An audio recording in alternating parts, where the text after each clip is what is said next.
Hello guys! For today's video, i-flex ko yung aking panganay na magpo-prom night ngayong araw na to. Ayan na siya, struggle po pala pag gano'n yung kalaking gown pero maliit yung bahay. Hirap na hirap kami lumabas sa gate.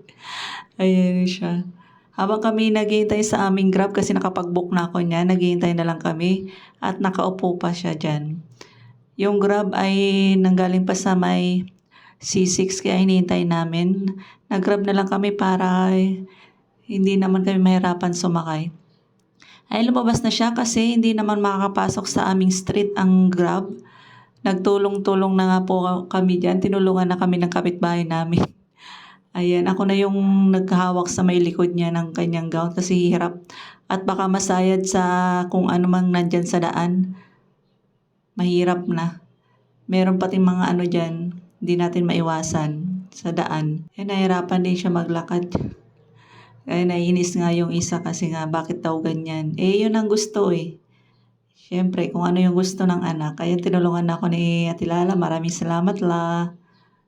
At si Ate Belle nagtumulong din sa amin. Maraming salamat.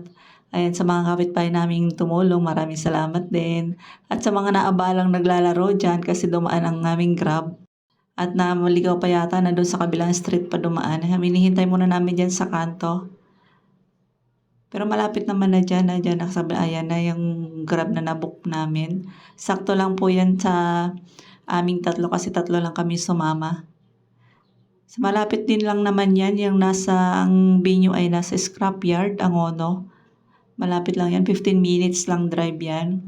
Nandiyan ako sa unan ng umupo at yung dalawa ay nasa likod kasi yung gown niya sobrang ano talaga siya, naka-occupy ng space at biyahe na po kami, malapit lang yan.